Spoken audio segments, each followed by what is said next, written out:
Dear students, welcome all of you. In this video, we will see anticonvulsant drugs. So, basically, convulsions, it is the term used for epilepsy. Anticonvulsant or anti-epileptic agents, they having different classes, okay, depending upon their chemical nature. So, in this lecture, we will see what is epilepsy, or what is meant by seizures, then classification of anticonvulsants and general mechanism of anticonvulsant drugs. So let us begin. So what are the seizures? What is meaning of seizure? Okay, seizures are the episodes of neurological dysfunction arising from abnormal synchronous activity of neurons. Okay, so these seizures, they comes under the central nervous system. It is a disorder of the CNS. So anti-epileptic agents or anticonvulsant agents, this chapter, comes under the drugs acting on central nervous system.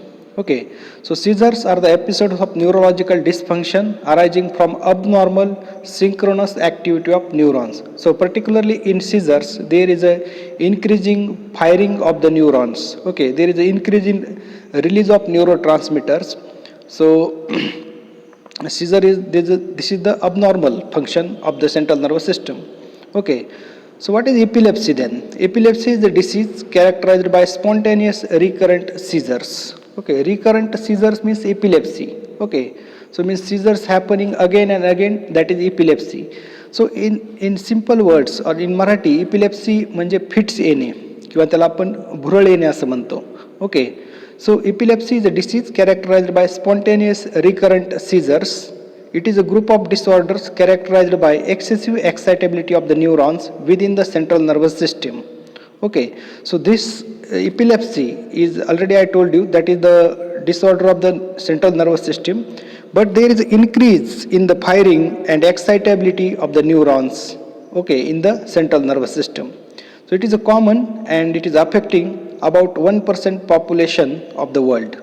So epilepsy is characterized by seizures and convulsions or abnormal body movements. Okay, so particularly the symptoms of these seizures are the abnormal body movements, unwanted body movements, and with loss of consciousness. Okay, alertness of the patient get lost and abnormal body movements of the hands and legs. Okay, so there is also bending of the facial area, okay, or neck. Okay, so such type of symptoms are there in the seizure. Or particularly spasm takes place, or spasm of the muscles. Okay, so what is meant by anticonvulsant drugs or anti-epileptic agents? So anticonvulsants, sometimes called as anti-epileptics, belong to a diverse group of pharmaceuticals used in prevention of the occurrence of epileptic seizures. Okay, so there are various compounds. They are used in the treatment of epileptic condition. They having the different structures. Okay, there is no any common class. Okay, there are different 7 classes. They are used in treatment of epilepsy.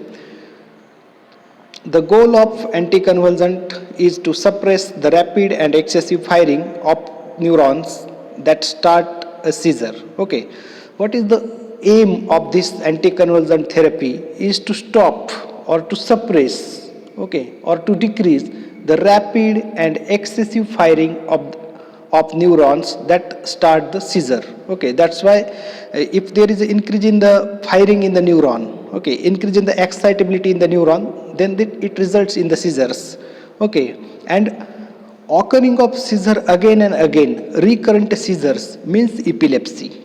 Okay, anticonvulsant drug decreases the frequency or severity of the seizure in the people with epilepsy. Okay, so those persons who suffering from epilepsy, that symptoms of the epilepsy are minimized or decreased by this anticonvulsant drugs. Okay, because of this anticonvulsant drug inhibit the excessive firing or they decrease the excessive firing. They are the treat the symptoms of the seizures. Okay, these drugs are particularly used in the treatment of the symptoms of the seizures, but not underlying epileptic condition. Okay, only symptoms are treated, but not the underlying epileptic condition. Okay, everything is not changed, but the drugs like phenytoin reduces the symptoms of epilepsy. The term anticonvulsants or anti-epileptic drugs are used interchangeably. Anticonvulsant म्हणजे किंवा anti-epileptic दोन्हीची meaning सेमच आहे. Okay. They are used interchangeably in the literature to describe a diverse group of medications that are used clinically to provide seizure control in a patient with epilepsies. Up to 1990, approximately 16 anti-seizure drugs were available, and 13 of them can be classified into 5 similar chemical groups that are barbiturates. You know already in sedative and hypnotics we have discussed barbiturates. Okay, this is a very old drug. Up to 1990, barbiturates are available as an anticonvulsant, then hedantoins are available, then oxazolidinediones are discovered, then succinimides and acetylureas. These 5 chemical classes are available up to 1990 for the treatment of epilepsy. So let us see the classification of anticonvulsant agents. So classification is the most important part in the medicinal chemistry. Okay, so anticonvulsant agents, as per your PCI syllabus, they are classified into 7 classes. First class is barbiturates. This is very old class. Already we have covered it in sedative and hypnotics topics. Barbiturates, example phenobarbital, methobarbital. Then hedantoins, example phenytoin, mephenytoin, ethotoin. Third class oxazolidinediones, example trimethadione, paramethadione. Then succinimides, example phensuximide, metsuximide, ethosuximide. Then urea and monoacyl ureas, example phenacimide, carbamazepine. Then sixth class benzodiazepines, example clonazepam. Seventh class miscellaneous agents, in that example is primidone, levetiracetam, valproic acid, gabapentin, felbamate. So this is the classification. Once again I will revise the classification because classification is the heart of medicinal chemistry. So first class barbiturates, example phenobarbital, mepobarbital. Second class hedantoins, example phenytoin, mephenytoin, ethotoin. Third class oxazolidinediones, example trimethadione, paramethadione. Fourth class succinimides, example phenosuximide, metsuximide, ethosuximide. Fifth class urea and monoacyl ureas, example phenacimide, carbamazepine. Sixth class benzodiazepines, example clonazepam. Seventh class miscellaneous agents, example primidone, levetiracetam, valproic acid, gabapentin and felbamate. Then we will see the mechanism of action of anticonvulsant. So here is the general mechanism of action. How anticonvulsant or anti-epileptic drugs act on the central nervous system. At a cellular level, 3 basic mechanisms are believed to contribute to the anti-epileptic action of currently marketed anticonvulsants. Okay, whatever the drugs discovered till date, they having these 3 mechanisms. Okay, some drugs having some drugs show single mechanism, while some drugs shows all of these mechanisms together, that is multiple mechanisms. Okay, so first mechanism of anti-epileptic action shown by the drug is modulation of voltage gated ion channels. Okay, you know ion channel receptor is the main class of receptors. Okay, so in that voltage gated ion channels, particularly sodium channels, calcium channels and potassium channels, they can be blocked by these anti-epileptic drugs. Okay, so that is the first mechanism, that is a modulation or inhibition of voltage gated ion channels such as sodium channels, calcium channels or potassium channels.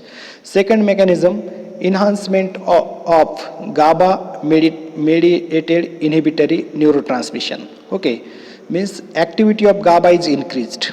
Okay, what is the role of GABA? GABA is a depressive or inhibitory neurotransmitter, gamma aminobutyric acid. It is inhibitory, it decreases the activity of central nervous system. Okay, so what is aim of our anticonvulsant therapy is to decrease the activity of the brain or to suppress the activity of brain. Okay, जे main aim जे आहे anticonvulsant थेरपीचं, तर brain आपल्याला depress करायचं किंवा जी excessive firing झालेली आहे ती कमी करायची. Okay, depression or suppression of the central nervous system. So first it is achieved by blocking the voltage gated ion channels such as sodium channels, calcium channel and potassium channel. Second is by increasing the activity of GABA. So GABA is inhibitory. Okay, so GABA is inhibitory neurotransmitter. By increasing the activity of GABA, it results into suppression of the central nervous system, or it results into decrease in the excitability of the neurons. Then fourth, attenuation of excitatory, particularly glutamate mediated neurotransmitter in the brain. Okay, attenuation means depression, okay, or blocking of the excitatory neurotransmitter such as glutamate, okay, glutamate receptor, aspartate, NMDA receptor. They are excitatory in nature. Okay, so we have to decrease the excitation. We have to decrease the firing of the neurons. Okay, so there is increase in the firing in epilepsy condition. So anti-epileptic agents are used to decrease the firing. Okay, so whatever the excitatory neurotransmitters are present in the central nervous system that are depressed by this mechanism. Okay, attenuation of excitatory, particularly glutamate neurotransmitters in the brain. Okay. Then many anti-epileptic drugs, especially newer drugs work by more than one mechanism. Therefore, they possessing broader spectrum of anti-epileptic action. Okay. So nowadays, some drugs are available which work by the multiple mechanism. Okay. जे पण नवीन class आहेत ड्रगचे discover झालेले तर probably it act by all this three mechanisms. Okay, so that having the broad spectrum activity they are active against the any type of epilepsy. Okay, against multiple type of epilepsy. Okay, so these are the three general mechanisms. First is modulation or inhibition of voltage gated ion channels, particularly sodium channels, calcium channels and potassium channels. Second is enhancement or increase in activity of GABA, that is inhibitory neurotransmitter.